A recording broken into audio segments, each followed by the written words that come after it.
일본의 자존심이 한국 AI에 무릎 꿇다. 실리콘밸리의 한 회의실, 일본인 AI 개발자 나카무라 카이토가 동료들 앞에서 당당하게 선언합니다. 한국의 AI가 일본을 앞섰다고요? 이건 뭐 후지산이 한라산보다 낮아진다는 말이나 똑같네요. 그런 날이 오면 저는 스시 대신 비빔밥을 먹겠습니다. 하지만 그의 자신감 넘치는 웃음은 오래가지 못합니다. 얼마 후 한국을 방문한 카이토는 공항에 도착하자마자 충격에 빠집니다.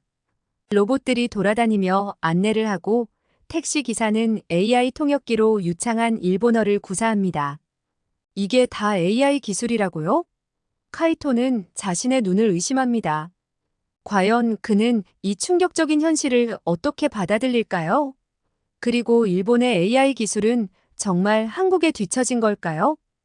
지금부터 카이토의 놀라운 여정을 함께 따라가 봅시다. 안녕하세요, 여러분. 제 이름은 나카무라 카이토입니다.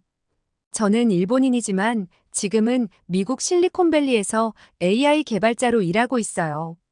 아, 그냥 개발자가 아니라 시니어 개발자죠. 제 나이가 38살이니 그 정도는 돼야겠죠? 제가 AI 분야에서 일한 지도 꽤 됐네요. 도쿄대에서 컴퓨터 과학을 전공하고 미국에서 AI 개발로 석사와 박사 학위까지 땄으니까요.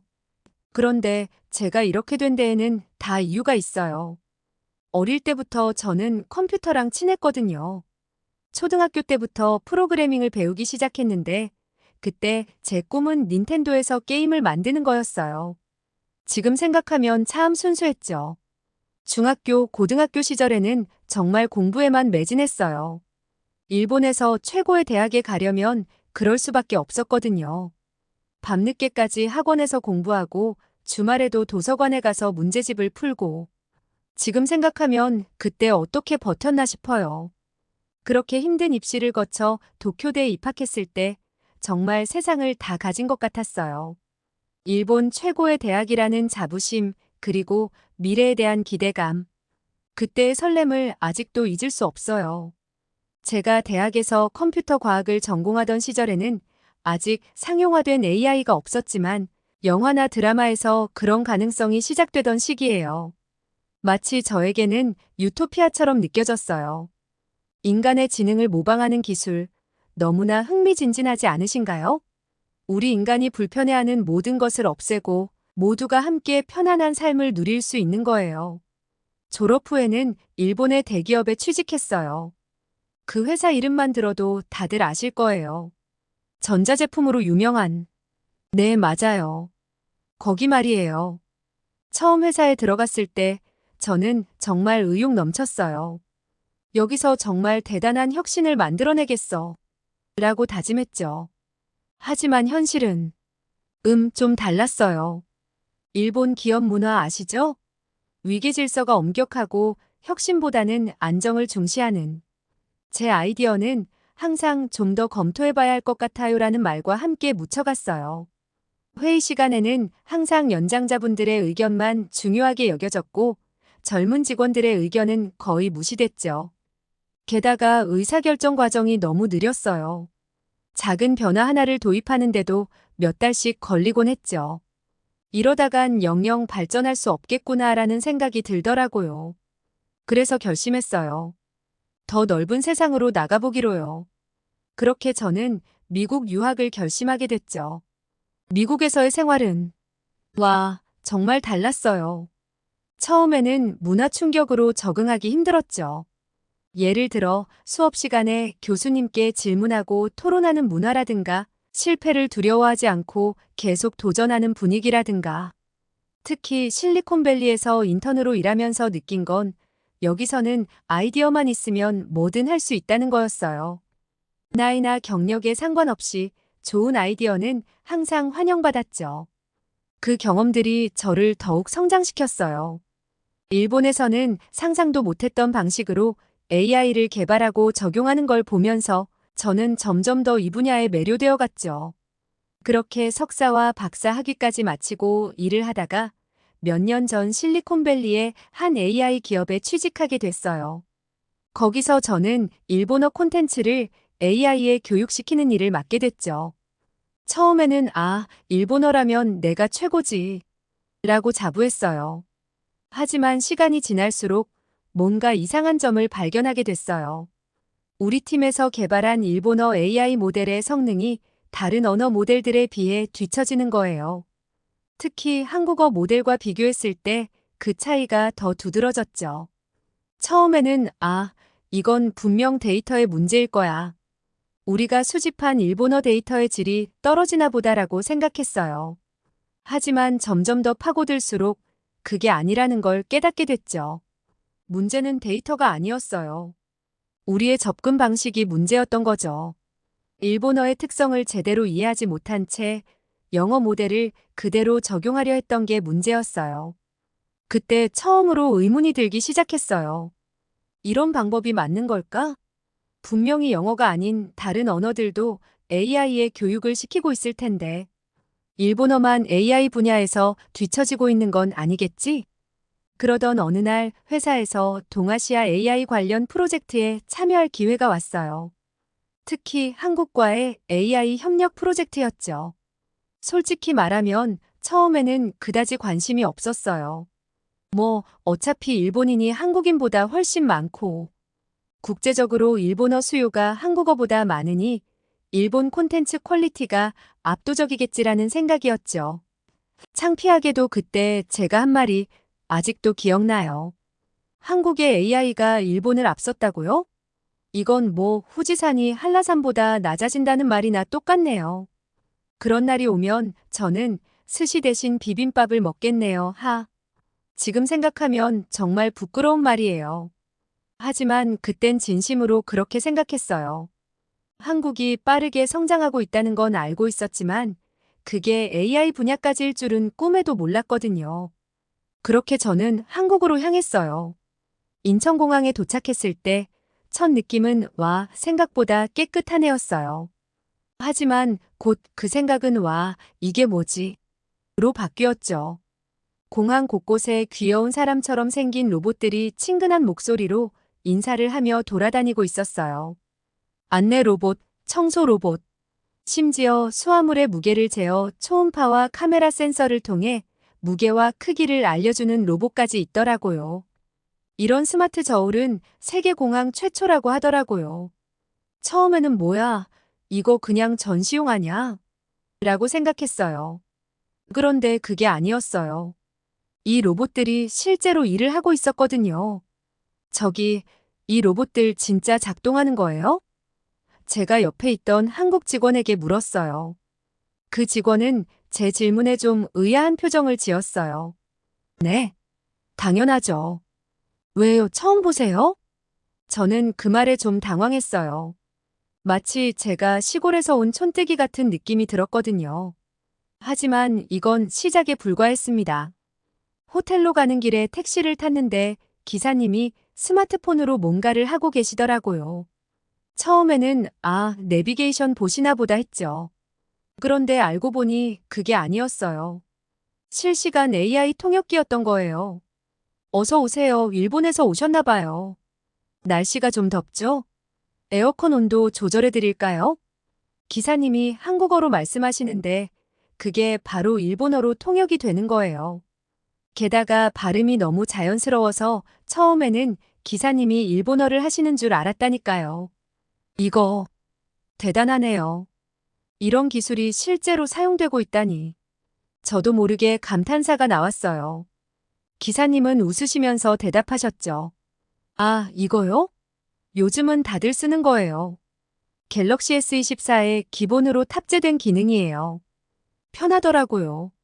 순간 제 머릿속이 복잡해졌어요. 갤럭시 S24? 그게 뭐지? 삼성에서 나온 새 폰인가? 근데 저런 고급 AI 기술이 스마트폰에 탑재돼 있다고? 하지만 진짜 충격은 그날 저녁에 찾아왔어요. 팀원들과 저녁 식사를 하고 나왔는데 한 팀원이 제안을 했어요. 카이토 씨, 우리 자율주행 택시 한번 타볼까요? 카카오에서 야간에 운영하고 있거든요. 저는 그 말을 듣고 놀랐어요. 자율주행 택시요? 그런 게 있어요? 팀원이 웃으면서 대답했어요. 네, 얼마 전부터 시작됐어요.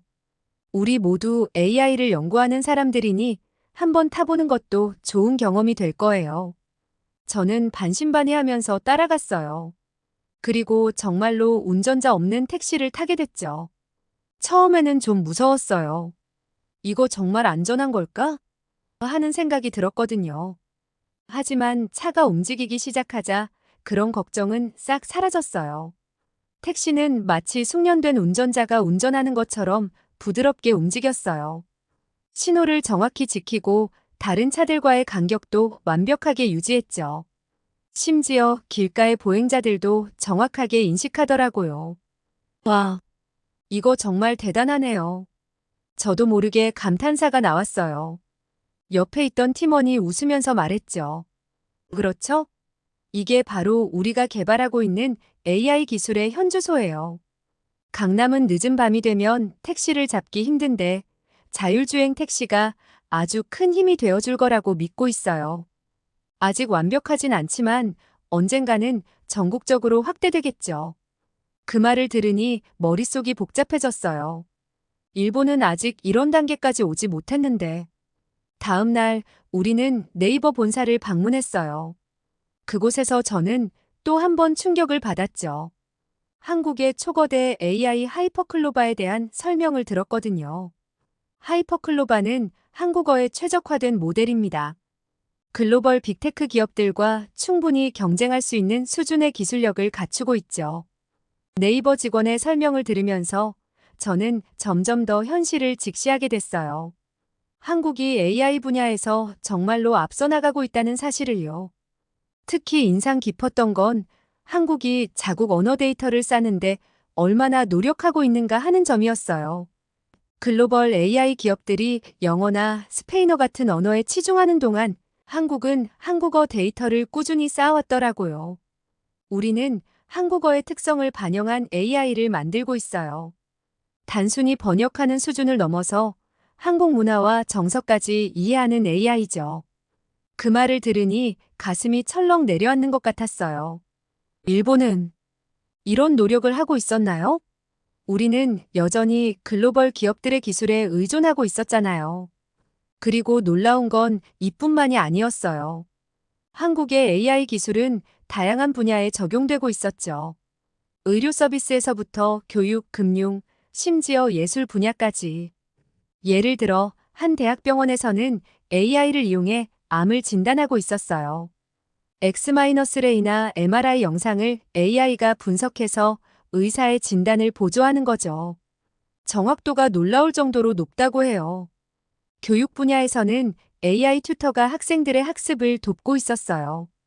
각 학생의 학습 패턴을 분석해서 맞춤형 학습 계획을 제공하는 거죠. 이게 얼마나 혁신적인 아이디어인지 아시겠어요? 이렇게 한국 사람들이 한국 고유의 데이터를 쌓아나가는 걸 보다 보니 점점 더 위기감이 느껴지더라고요. 우리 일본은 지금 뭘 하고 있지? 왜 우리는 이런 혁신적인 시도를 하지 못하고 있는 걸까? 프로젝트가 본격적으로 시작되면서 저는 점점 더 현실을 직시하게 됐어요. 한국 팀과 일본 팀의 기술적 차이가 너무나 컸거든요. 한국 개발자들은 신속하고 효율적으로 작업을 진행했어요. 반면 우리 일본 팀은 글쎄요, 뭔가 뒤처지는 느낌이었죠. 특히 충격적이었던 건 AI 모델링 과정이었어요. 한국 팀이 제시한 새로운 알고리즘은 우리 일본 팀의 것보다 훨씬 빠르고 정확했어요. 게다가 한국은 개인정보보호법이 엄격한데도 불구하고 이런 기술을 개발했다는 게 더 놀라웠죠. 어떻게 이런 규제 속에서도 이렇게 발전된 기술을 만들 수 있었죠? 제가 한국 팀장에게 물었더니 그가 웃으면서 대답했어요. 규제는 오히려 우리에게 동기부여가 됐어요. 개인정보를 보호하면서도 효율적인 AI를 만들어야 했으니까요. 그 과정에서 더 혁신적인 기술이 나왔죠. 그 말을 듣고 저는 깊은 생각에 빠졌어요. 일본에서는 규제를 핑계로 기술 발전을 미루는 경우가 많았는데 한국은 그걸 오히려 기회로 삼았다니 정말 대단하다는 생각이 들었죠. 그리고 또 하나 눈에 띄는 차이점이 있었어요. 바로 의사결정 과정이었죠. 한국 팀은 빠르게 결정을 내리고 바로 실행에 옮겼어요. 반면 우리 일본 팀은 모든 결정에 시간이 오래 걸렸어요. 예를 들어 새로운 기능을 추가하는 문제에 대해 한국 팀은 바로 해보자라고 했어요. 실패하면 빠르게 수정하면 된다는 태도였죠. 하지만 우리 팀은 좀 더 검토해봐야 할 것 같아요라며 망설였어요. 이런 차이가 결과로 나타났어요. 한국 팀은 빠르게 프로토타입을 만들고 테스트하면서 계속 발전해 나갔어요. 우리는 여전히 회의실에서 토론만 하고 있었죠. 프로젝트가 중반에 접어들면서 제가 맡은 부분에서 문제가 생겼어요. 일본식 방식으로 개발을 진행하다 보니 한국 팀의 속도를 따라가지 못한 거죠. 회의 때마다 저는 점점 더 움츠러들었어요. 카이토 씨, 이 부분은 언제쯤 완성될까요? 한국 팀장이 물었을 때 저는 대답을 망설였어요. 솔직히 말해서 저도 잘 모르겠더라고요. 일본에서는 이런 식으로 일정을 재촉하는 경우가 별로 없었거든요. 최선을 다해보겠습니다. 이렇게 애매하게 대답했더니 한국 팀원들이 서로 눈치를 주고받는 게 보이더라고요. 그때 느꼈어요. 아, 이래서는 안 되겠구나. 그날 밤 호텔방에서 저는 오랜만에 울컥했어요. 제가 자랑스러워하던 일본의 기술력이 이렇게나 뒤처져 있다니. 게다가 제가 그 현실을 직접 마주하고 있다니. 아, 이대로는 안 돼. 뭔가 달라져야 해. 저는 그날부터 밤늦게까지 공부하기 시작했어요. 한국의 AI 기술, 개발 방식, 심지어 한국어까지요. 왜 한국이 이렇게 빠르게 발전할 수 있었는지 이해하고 싶었거든요. 그러다 알게 된 사실이 있어요. 한국은 AI 기술을 단순히 기술로만 보지 않더라고요. 비즈니스적 가치, 문화적 가치를 함께 고려하면서 발전시켜 나가고 있었어요. 예를 들어 한국의 AI 기술은 K-팝 산업과 결합해서 전 세계 팬들과 소통하는 도구로 활용되고 있었어요. AI가 팬들의 언어로 가수들의 메시지를 실시간 번역해주는 거죠. 이건 단순한 번역이 아니라 문화를 전파하는 수단이 된 거예요. 또 한국의 웹툰 산업에서도 AI가 활발히 활용되고 있었어요. AI가 작가의 스타일을 학습해서 밑그림을 그리거나 채색을 도와주는 시기죠. 이를 통해 작가들은 더 많은 작품을 더 빠르게 만들어낼 수 있게 됐어요. 와, 이렇게 AI를 활용하다니. 저도 모르게 감탄사가 나왔어요. 일본에도 만화 산업이 발달해 있는데 왜 우리는 이런 생각을 못했을까요? 그리고 또 하나 큰 차이점을 발견했어요. 바로 젊은 인재 육성 방식이었죠. 한국에서는 20대, 30대 젊은 개발자들이 주요 프로젝트를 이끌고 있었어요. 그들의 아이디어가 존중받고 실현될 기회를 얻고 있었죠. 반면 일본에서는 여전히 연공서열이 중요했어요. 젊은 개발자들의 아이디어는 대부분 무시되거나 오랜 검토 끝에 채택되더라도 이미 시기를 놓치는 경우가 많았죠. 이런 차이가 결국 기술 발전 속도의 차이로 이어진 거예요. 한국은 빠르게 변화하는 기술 트렌드에 즉각 대응할 수 있었지만 일본은 그러지 못했던 거죠. 프로젝트 막바지에 이르러 저는 완전히 다른 사람이 되어 있었어요. 한국의 AI 기술에 대한 존경심은 물론이고 일본이 나아가야 할 방향에 대해서도 깊이 고민하게 됐죠. 마지막 회의에서 한국 팀장이 저에게 물었어요. 카이토 씨, 이번 프로젝트를 통해 무엇을 배우셨나요? 순간 머릿속이 복잡해졌어요. 뭐라고 대답해야 할까? 그동안의 경험이 주마등처럼 스쳐 지나갔죠. 결국 저는 이렇게 대답했어요. 너무 많이 배워서 뭐부터 말해야 할지 모르겠네요. 하지만 한 가지 확실한 건 우리 일본이 변해야 한다는 거예요. 한국처럼 혁신적이고 유연한 사고방식이 필요해요. 그리고 AI를 단순한 기술이 아닌 문화와 비즈니스를 아우르는 도구로 봐야 한다는 것도 깨달았어요. 그 말을 하고 나니 왠지 눈물이 날 것 같더라고요. 제가 이렇게 솔직하게 마음을 털어놓은 적이 언제였던가요? 한국 팀장은 제 어깨를 토닥이며 말했어요. 카이토 씨, 당신 같은 분이 계시니 일본의 미래도 밝을 거예요. 우리 함께 아시아의 AI 기술을 세계 최고로 만들어봐요.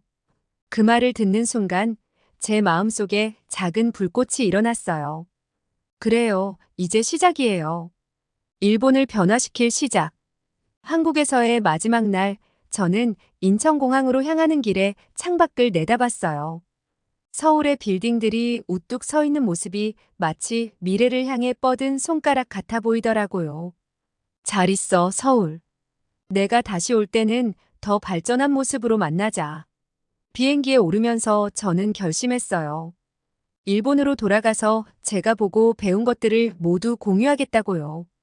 우리도 변할 수 있다는 걸, 변해야 한다는 걸 모두에게 알리겠다고요. 하지만 이게 쉬운 일은 아닐 거예요. 일본의 기업 문화, 사회 시스템을 바꾸는 건 정말 어려운 일이니까요. 그래도 해야 해요. 우리가 변하지 않으면 세계에서 뒤처질 수밖에 없으니까요. 제가 가장 먼저 할 일은 우리 회사 내에서 변화를 시작하는 거예요. 젊은 개발자들의 아이디어를 적극적으로 수용하고 빠른 의사결정 프로세스를 도입하는 거죠. 물론 이 과정에서 많은 반발이 있을 거예요.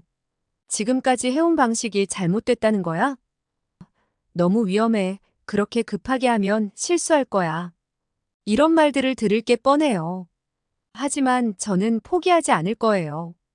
우리가 변하지 않으면 글로벌 시장에서 살아남을 수 없다는 걸 모두에게 이해시켜야 해요. 한국의 사례를 들어가며 설득할 거예요. 그리고 정부와 교육기관에도 변화를 요구할 거예요. AI 교육을 더 강화하고 스타트업을 지원하는 정책을 만들어 달라고 요청할 거예요. 일본의 미래는 AI에 달려 있다는 걸 모두가 알아야 해요.